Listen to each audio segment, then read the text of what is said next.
it's my turn. Please join me for a very personal conversation with Dick Clark. Good evening and welcome. You know, interviewing a celebrity is, well, it's not really a new experience for me, but interviewing a natural resource is. And I can think of no one in this entire industry of ours who is more naturally appealing and more resourcefully ingenious than my special guest tonight. He comes from that land of 1,000 dances called Bandstand.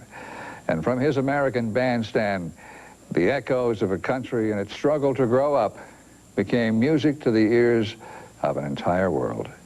Rocking and rolling his way to the pinnacle of his industry like a modern-day P.T. Barnum, he is the ringleader of America's media circus.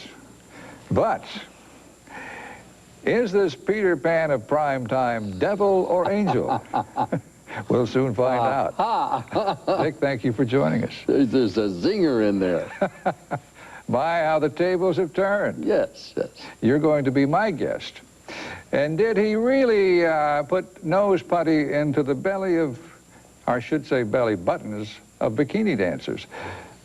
Don't answer that. We'll save that for when we come back. Sleeping in the luggage rack of a bus, tying one on, Mr. Squeaky Clean. Folks, we're just getting rolling. And when we come back, I intend to rock the boat, that is, right after this.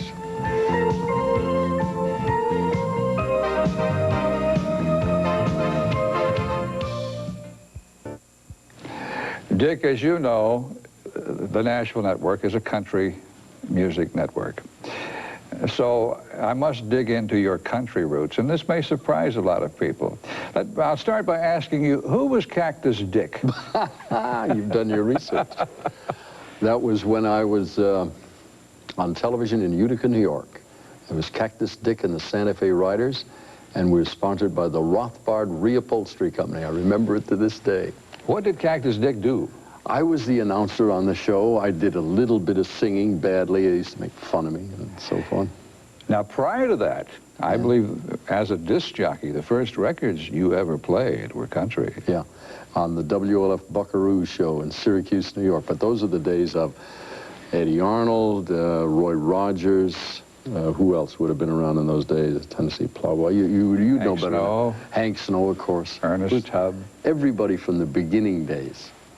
Did you have any wild country snappy patter? No, I played it straight.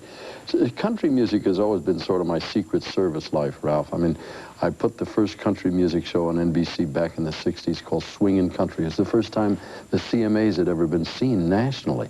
They wouldn't give us any nighttime visibility, so we put them on at daytime. Then I opened a country music nightclub. I had a couple of country music radio stations I owned.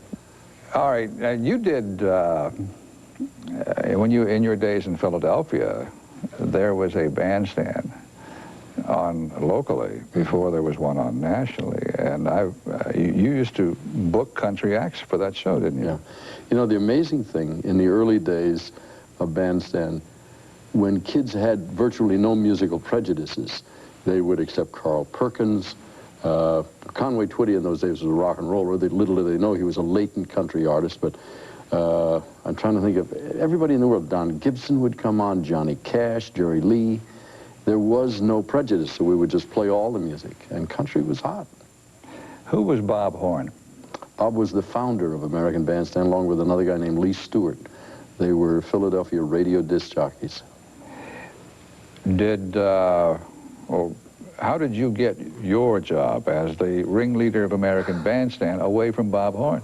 Bob was probably the best-known radio disc jockey in Philadelphia. He and Lee set up this thing where the kids danced actually to films originally, then to records. I did the radio version of it with him. He would come in and do 15 minutes in the front, and I'd do 4 hours in the afternoon. He came to a parting of the ways with the station. He's deceased. The story's been told a lot. It's not a pleasant story, but he lost his job. And they said, do you want it? There was a scandal involved. And I said, oh, yeah, it was a hot show. So they called me up the hall from radio into television. But it was a local show. Yeah. Ultimately, he went to the ABC television network. When the bandstand got rolling for you at ABC, did you have any idea it would last as long as it has? There's a clipping. I'm a collector, as you know. I've got stuff hanging over all the walls and a lot of things. And I ran across a clipping the other day, and it said, "Clark thinks his show will last for 20 years. That was in the 50s. It went through until almost the 90s. So I must have had an inkling. In the early days, I can remember how rock and roll was the devil's music to some people. And preachers would preach against it, burn records on the steps of the church. Did you get a lot of hate mail from the Bible Belt? It wasn't just the Bible Belt, it was the adult community. They were afraid of it. The biggest heat, Ralph, came from people who loved the old kind of music, big bands. Didn't feel the heat from country music lovers, especially because rock and roll had a lot of country roots in it.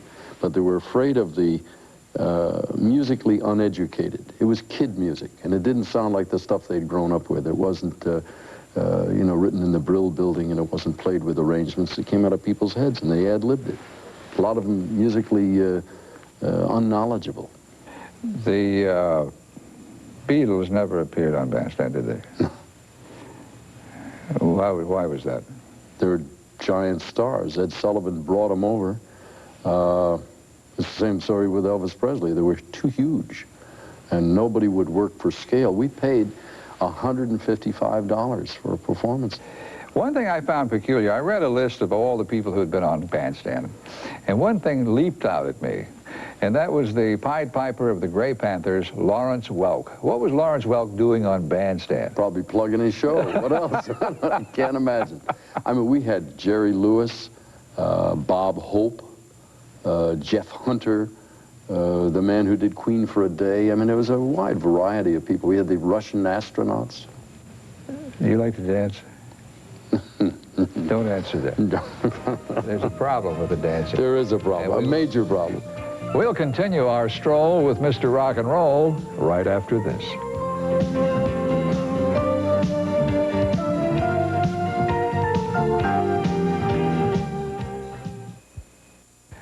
Dick Clark is my guest. Dick, I used to have an aunt and uncle who lived in Mount Vernon, New York. I used to go to see them a lot. That's my hometown. And so I was interested when I read in your book that that's where you're from. Yeah. And that your neighbors were Arthur and Catherine Murray. My mom and dad lived on the second floor of a 6-story apartment, and the Murrays lived on like the 3rd or 4th, and they were, you know, when they were kids in the 30s, they became very close friends, and then they began to raise their families, and they were buddies. You've always had interesting neighbors. Later, Ed McMahon. Yeah, he was truly my next door neighbor. We shared a wall in Philadelphia. But Mrs. Murray gave me lessons on my 13th birthday to teach me how to dance. Did she teach you well? Not her personally. I went to the studio and took the lessons. But I never learned to dance. I mean, I don't want to say it was their fault. I learned to do the waltz and the jitterbug. I was on the Arthur Murray show once doing the jitterbug, and I won. I beat Eddie Foy. You must have done it rather well. No, I won a TV set. You went on to a program, a television show, that was built around dancing. Oh, yeah. Dancing, and there on that show you created all the very in dances of the day, the pony, the slop, the stroll, the bop, the alligator. And I would think at some point, one of those kids would have said, "Mr. Clark, let me show you these steps." Oh, I danced every year on the Christmas show, because then you'd do what we used to call a foxtrot, or as kids have called it now, a slow dance. That I can do pretty well. Okay. Did anything ever go awry on Bandstand when you would play the records for the lip sync?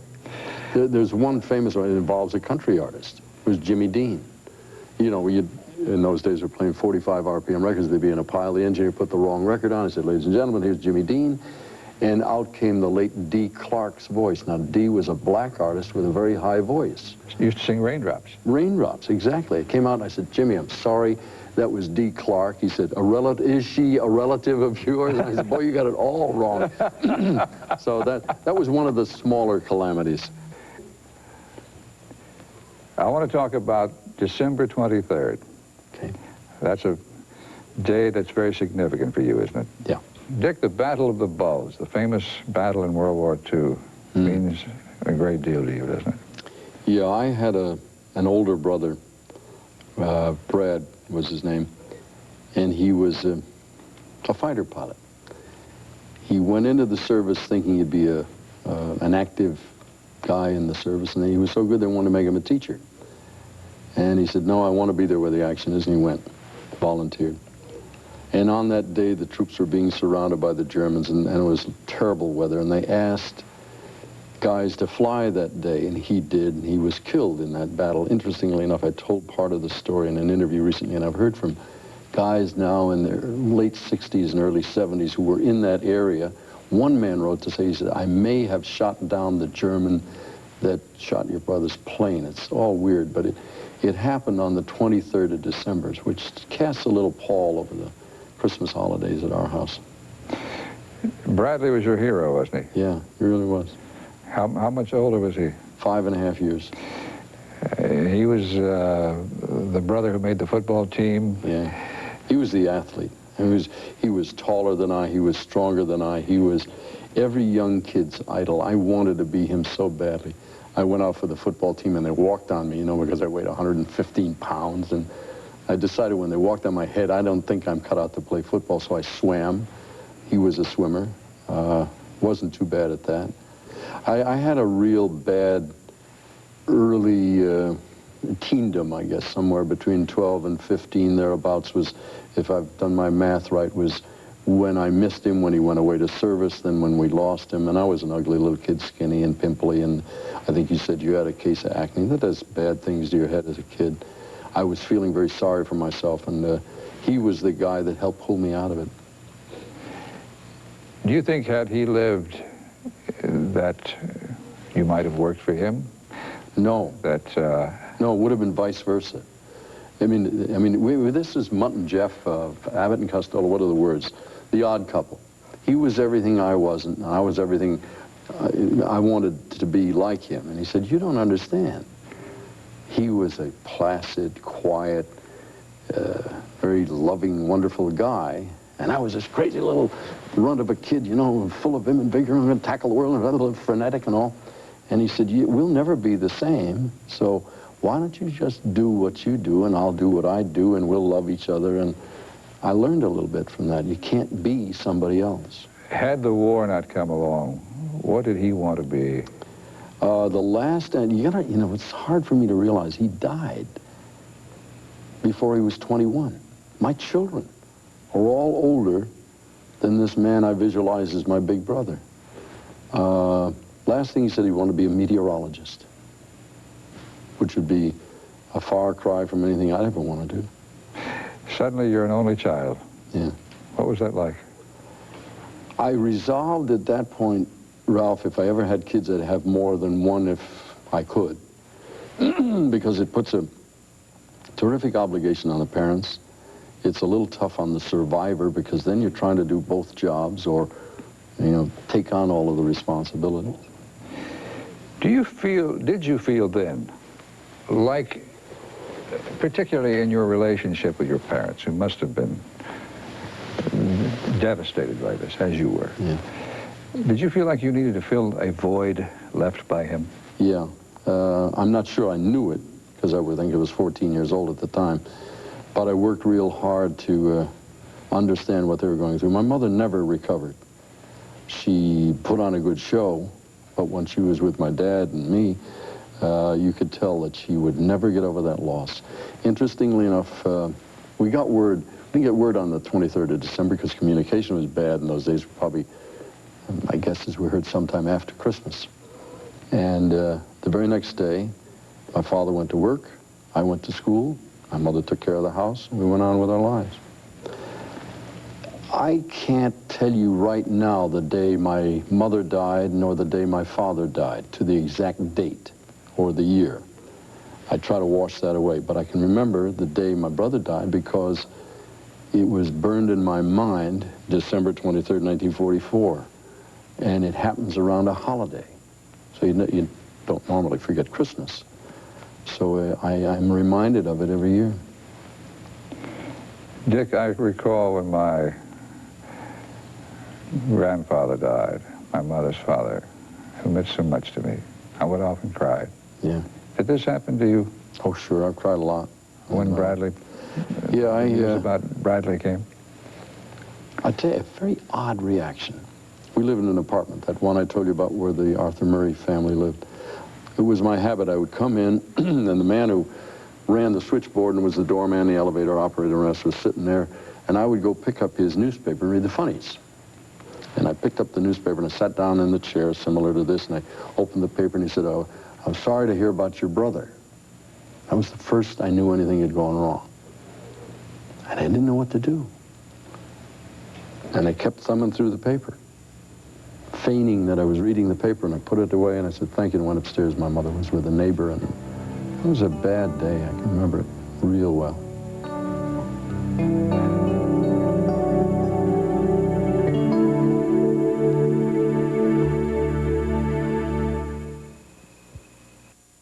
Chet Atkins once said to me, "You know, if kids did everything their parents told them, there would be no progress." Words of wisdom. Did you do things to annoy your parents?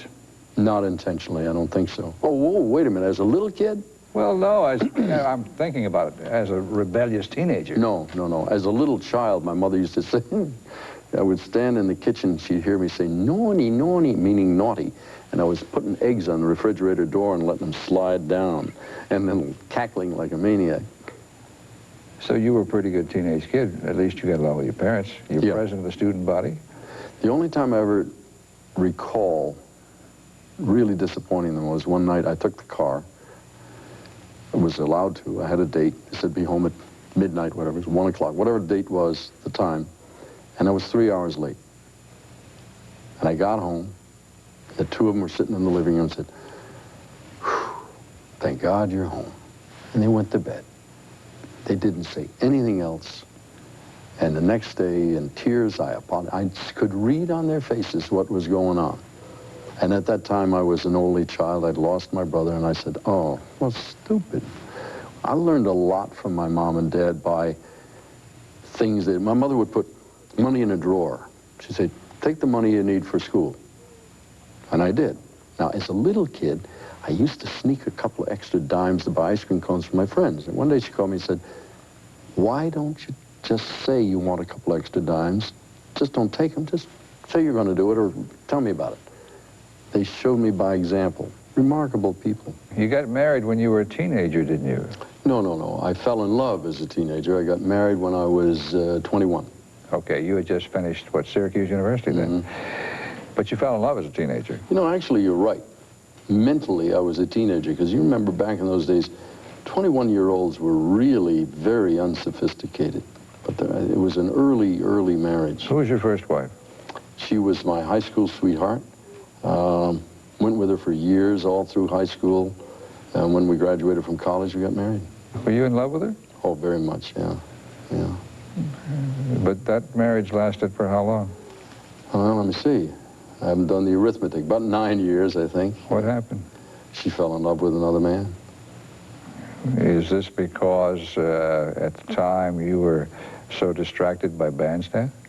It probably had something to do with it. That would be the logical explanation from the outside. My guess is through the throes of our parting ways and divorce, she said she was a decent lady. There's nothing wrong here. She said we probably never should have gotten married. She wasn't sure she loved me when we did get married. And she did it because we talked about it for so long, and everybody expected us to get married. She said that to you? Yeah. That she was not sure she loved you? Yeah. That doesn't do very good things for your head. Was she, rejection is not fun. No. This devastates you? Yeah, it was real bad. You have had some disappointments like this in your life, so you know what I went through. I was very busy, working very hard. I drank a lot to put the pain away.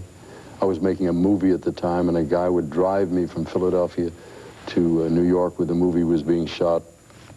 with a terrible hangover every day. I look at that. Which movie were you making? It was a good movie, probably the only good movie I ever made. I don't know if there's a bad moral of this story. It's called The Young Doctors. It starred Frederick March and Ben Gazzara and some very distinguished actors. You are also a workaholic, aren't you? No. A workaholic never stops. I stop. Dick Clark Productions. What do you produce? Anything anybody wants. Mainly television shows, occasional motion pictures, stage shows, industrial shows, radio programs. Do you still do a countdown show on the radio? I do a countdown show and a show called Rock, Roll, and Remember. 7 hours a week of radio. How do you find the time? I have a wife who's very well organized. She makes up a piece of paper, hands it to me every day, or puts it on my bureau, and I look at it and tells me what I'm going to do. How did you develop this work ethic? Was this a subliminal effort to replace your brother? No. I'm not into a lot of psychiatric reasons or deep philosophical reasons. I think people are A and B personalities. I've been this way since I was a child, long before I was aware of the fact that my brother was a big influence or anything. I've told this story, and it amuses me because it's about another person, really, but it was me as a 4 or 5-year-old. I had a shoe shine stand. Didn't need the money, but it must look like fun. And I had a deal where you could have 1 shoe shined for 3 cents, or 2 shoes shined for a nickel. Now that shows you what kind of a mind was going on in that kid's head. I mean, the kid was obviously an entrepreneur. And I've just been crazy all my life. How old are you? 62. I guess the most often asked question of you, the one I hear the most often, is how do you retain your youthful look? I have answered this for 20 years. There's a picture. They may show it while I'm talking. When I was a newscaster in Utica, New York, and I went to Philadelphia, they wouldn't let me be the Walter Cronkite of the period because I looked too young. You select your parents very carefully. It's all in the genes. There's nothing you can do. I'm the luckiest man in the world. I mentioned my dad before. He was 90, almost 93 when he died. His hair had just turned gray.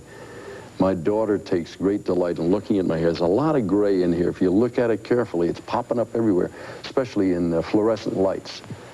And the barber said to me, "You want to dye that stuff?" I said, "No, I don't want to bother." So it's, I see the ravages of time. So your hair is not dyed. Yeah. You ever had a facelift? No, but I wouldn't stop in a hot second. You do what you got to do.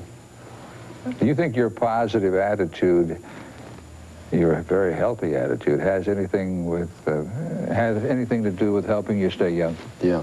It all started with a bandstand, being surrounded with kids. You have a youthful approach. If you got things to do every day and unexplored adventures to get into, you got to stay young. What makes you old is when you atrophy in your thinking and your musical tastes and the food you like and the same friends and the same travel. Can't let that happen.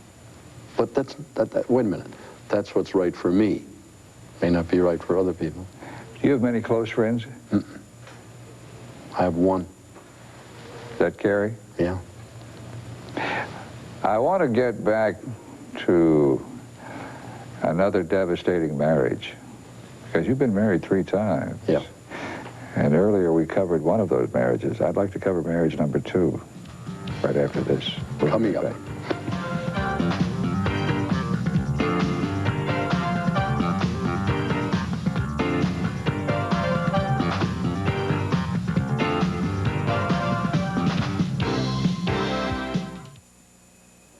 We're looking into the life of Dick Clark, often referred to as America's oldest teenager. I'm sure you've heard that many times. Oh, yeah.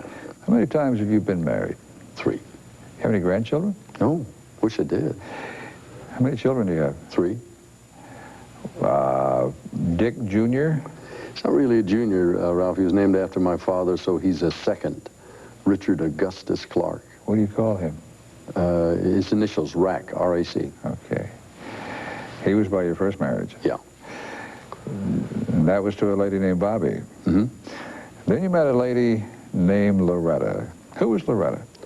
Loretta was the companion to a singer named Joanne Campbell, She also was the secretary to a man named Don Seat, who managed Conway Twitty. And I met her on a road tour, the Caravan of Stars.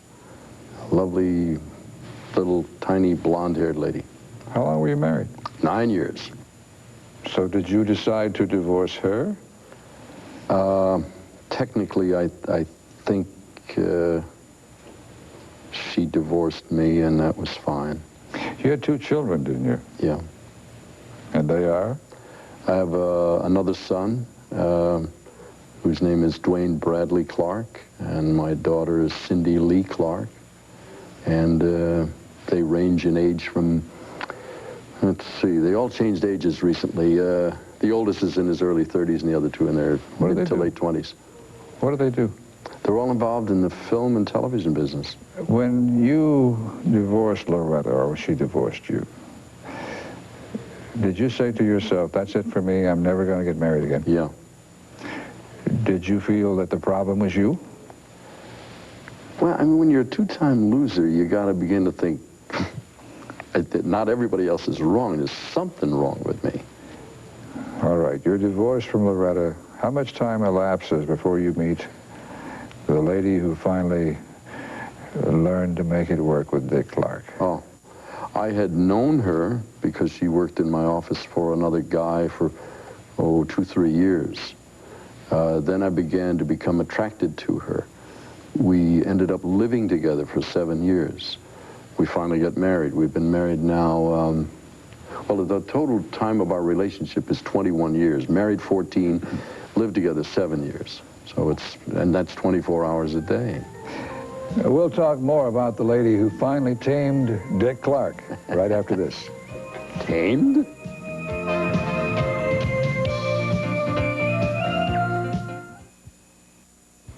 When you first met Carrie, she was working for Dick Clark Productions. Yes, she was working for another man at the company. She was just one of the girls in the office. Yeah. She's pretty. How did she get your attention? Well, she's very attractive. I mean, I wasn't blind. I was not happy, but I still Dick, you've been around, look, let's face it, you've been around a lot of beautiful women in show business. Why did you single this one out? Oh, that's easy. I finally discovered beauty is not everything. This woman is the most delightful, upbeat person you'd ever want to meet in your life. Maybe she might rival Joy. I don't know Joy that well, but I know you can zero in on this. She and I are perfectly matched in every regard, even though we're at different ages. She's 13 years my junior. We share the same interests, the same food likes, the same travel likes. She's always upbeat. She always is in an extraordinarily happy frame of mind. I don't know how she does it, but she can put up with me. Are you hard to get along with? I think I must be. Name one complaint that she has about living with Dick Clark. Well, let me see. We got to have more time to vacation. I mean, she taught me to take time off. I understand, Dick, that there was a time when you almost lost Carrie. Yeah, that was recently. What it was a scare. It appeared as if she might have had ovarian cancer, and that is a minimal chance of survival, or as the doctor says in that case, the odds are not good. And fortunately, she didn't. How long were you under the stress of this situation before you realized that she was going to be all right? Let's see. It wasn't a long period, Ralph, because when things like that happen, they move quickly. There's a little less than a week, maybe 6 days, 7 days. Are you a religious man? I guess so. I don't belong to a formal organization. I pray on occasion. I don't go to church regularly. Did you pray for Carrie? Well, I'll tell you an embarrassing thing. She was in a hospital in Burbank, and they had a chapel there. And I went into the chapel, and I communicated with their God, and I said, I want to apologize, because I'd prayed before getting into the formal place to pray, and I said, please forgive me, because my very first thought, when I thought I might lose her, was, how will I be able to go on? And I thought about that for that long, and I said, ooh. please excuse me. That's the wrong thought, but it was a human thought. And then I began to pray for her. That she means so much to me. I really didn't know what I was going to do. I guess I would figure it out. Everybody does somewhere when terrible things happen. You feared being alone? Nah, I don't fear being alone because I can do that. I don't like being alone a lot, but I can get along with that. I mean, it's just, I've had the greatest 21 years anybody could ever have, and we've been like this, literally 24 hours a day. You said to me today, where is she? She's over at the office. If we weren't so busy, she would have been here. We are together around the clock. I was curious as to why you earlier said that she is your only friend. Well, why is that? I've got a lot of friends, but I mean, a serious friend? Yeah. She's my only serious friend. Is she going to be all right? Yeah. Her health? Yes. Oh, yeah, yeah. She's fine now. Mm-hmm. What is the greatest thing she does for you? She makes life fun. Could you enjoy all your success without somebody to share it with? No, that's the secret. It really doesn't matter. Well, let's take things in order. If you got health, let's say that you have health. The next thing you hope for is some kind of activity you can get involved in that may give you enough money to live on. And then if you can find somebody to share it, that's the ultimate success. And I got all of them, thanks to good luck and hard work and God. I've got health, got enough money to live on, goodness only knows, and I got somebody to share it with. It looks like God answered your prayer. Yeah. What grade would you give yourself as a parent? I have no idea. Well, 5, maybe. On a scale of 10. Yeah, not 100. You'd give yourself a 5. Yeah. Are you a toucher, feeler with your children? Do you hug them and kiss them and that sort of thing? Yeah, I did that, Ralph, because I loved my parents very much. My mom always showered me with hugs and kisses. My dad didn't. He's from an English heritage, and he was a formal type of fella. And I always missed him kissing me and hugging me. And so I said, when I be a parent, I would never let that deter me from embracing my male children. And we do it in public, and we do it in private, and it makes me feel good. When we put this program together, and we were doing our research, one of our researchers came up with my favorite question. Uh-oh. Is this you've been waiting all this time for this very moment? I don't know. It just leaped out at me. It went this way. What's it like to be Dick Clark's dog? Oh. I got lots of dogs. They live on the fat of the land. I'll tell you the story of one dog. We're animal lovers. I got that from Carrie. She loves. Now we have 3 dogs. We've had as many as 5 and 6, but at the moment the grouping is 3. One little guy is Bernardo. Bernardo this make a great script. My middle son wants to make it into a movie.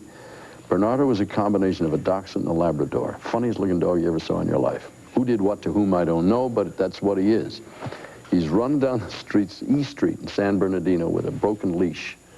Pick him up, retrieve him, can't find anybody to take him to the pound, leave him with a cup of water, can't get him in, the door's locked. We send, Carrie gets on the phone, we're going to put him away on a Friday. So we have to go down and bail him out for $42.12, whatever the charge was. We sent a car down to pick up the dog because we're working. This dog drives from San Bernardino, California to Burbank in a limousine, gets out, goes in, leaps into Carrie's arms like she's his oldest friend in life, goes from there to live in Malibu. And now he commutes to work every day, and he lives on the fat of the land, and that's what it's like to be our dog. Do you have a dog that likes to ride the elevator? Oh, that's the old gray lady. That's Molly. Molly is about 13 years old. She's a Weimaraner. Slightly overweight by like 50 pounds. And we have this little 3-story building, and it has an elevator with a brick floor on it. It's nice and cool. And she'll go into that elevator and just ride it up and down. Now, you imagine a stranger comes, punches the door is open, and here's this dog asleep in there. Or She'll go and stand next to you and wait, and you see, and punch the button, and she gets on with you and then gets off at the floor. She was too lazy to walk up the stairs. Interesting group. Dick, you've mentioned your father many times in this interview. As I understand it, in your life, there was a role reversal. When he became very old, he came to live with you. Then you became the parent. Yeah. Let me show you. I know you've got it. So I'll show you a picture of my mother and father in my Philadelphia apartment. Now, this is the early 50s, and this picture we're looking at now is them when they are somewhere in their mid-50s. And if you look carefully at that picture, you'll see, gee, there's a couple of young-looking people. My mom passed away at about 75, as I recall. My father lived to be almost 93. The last 15 years of it, he was devastated with my mother's death. She was an outgoing, bubbly, wonderful extrovert. He was this rather, contained individual. And when she left his life, I asked him to move from their apartment. We put him in a small home, his own home, that is, in the San Fernando Valley, and my son used to mow the lawn for him. Then eventually he got a case of Parkinson's, and it slowed him down. It wasn't too severe, but he came to live with us, and we had enough room, so he had his own quarters, and he'd have dinner with us and all. And it's an extraordinary thing to have your father spend his last years with you when you're mature and he's mature, and we had great conversations. Gave great advice to all of my kids, and I miss him a lot. Did Dick Clark take payola? No, I paid payola. Well, I want to come back. Oh, that's a teaser? Yes. Do you want me to not tell that story now? More on this in a moment.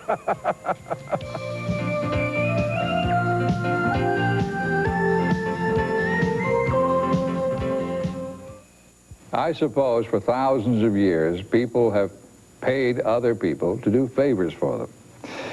It eventually came to the record business, to disc jockeys. It was called payola. You give a disc jockey money and he plays your record. And the most influential record man in America in the 50s, the 60s, the 70s was Dick Clark. And I'm sure that most everybody thought Dick Clark was really on the take and making a fortune on the side, taking payola, when payola became a big issue in the newspapers and on television. Did you take payola? No. I paid payola. Now let me explain why I say that. It was not illegal in those days.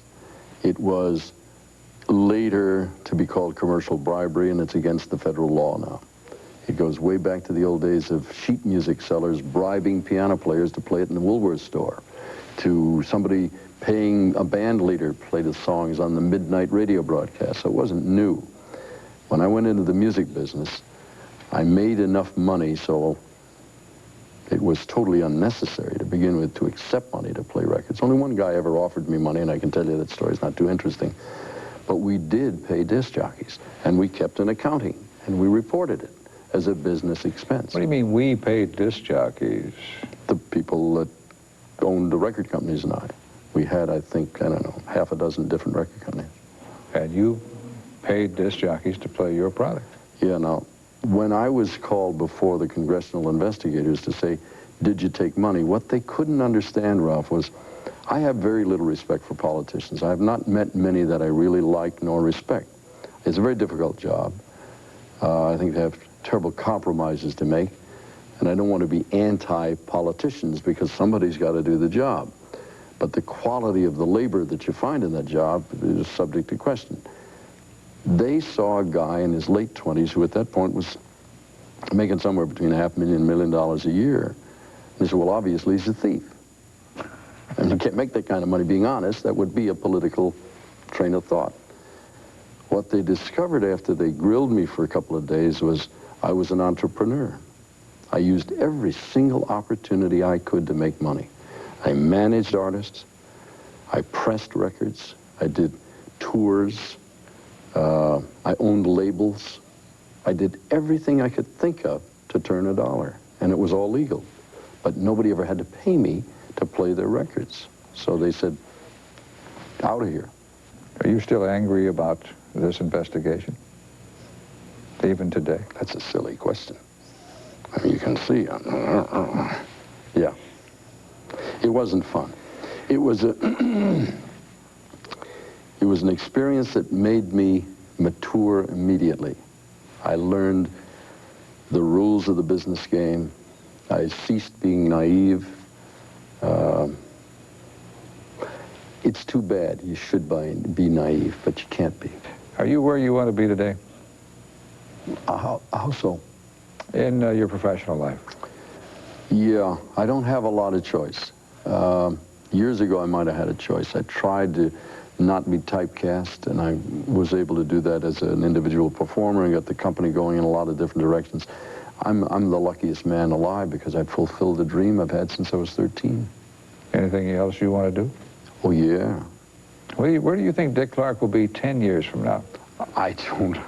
If he's nice enough to let me hang around long enough, I'll just keep doing the same thing. Well, having been so driven and active all your life, can you possibly imagine retiring? Oh, yeah. But if you retire, you should have something to do. So I don't know when and if that will happen again. If I'm healthy enough, sure, I'll slow down and retire. I'll get somebody else to do more of the work. But I'll always try to be doing some goofy thing or something I haven't tried before. I can't imagine you're ever quitting unless your health gets in the way. When you look in the mirror, who do you see? I see, somebody asked me that the other day, and I said, I see all of the ravages of time that everybody alleges not to see. I mean, America's oldest living teenager does not look back at me. I want to flash forward for a moment. You're a very old man. You're walking on a beach, and you encounter a child building a sandcastle. And suddenly, the waves come in and wash the sandcastle away. And the child begins to cry. How do you react to that? Oh, that's real easy. I mean, I could see it coming. I could hear the waves. You run over the kid and say, don't worry about it. Look how quick we can build another one. And that's what you ought to do all your life. Always be prepared for the disasters and have something to go to. I'm saying this all outside of health. Health is a terrifying thing because it can strike you down in a moment. But assuming you got that, you're pretty much in control of everything else. Dick, thank you very much. Thank you. I've really enjoyed this. This has really been a kick. It's really been a kick for me. Thank you. Thank you very much. I've really had a good time. Thank you. Impossible as it seems, this hour of eavesdropping has come to a close.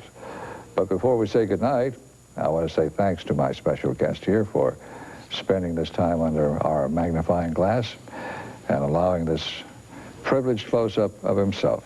It's been a pleasure, Ralph, and sort of a relief. I know what you mean. The relief of truth, of tearing away the mask, right? No. Truth of you didn't get to sleeping in the luggage rack, too many cocktails, and some of the other things that you alluded to earlier. Oh, I'll make time. Yeah, no, it's all right, Ralph. Say good night, Ralph. Good night, Dick. Good night, everybody, and thank you for watching.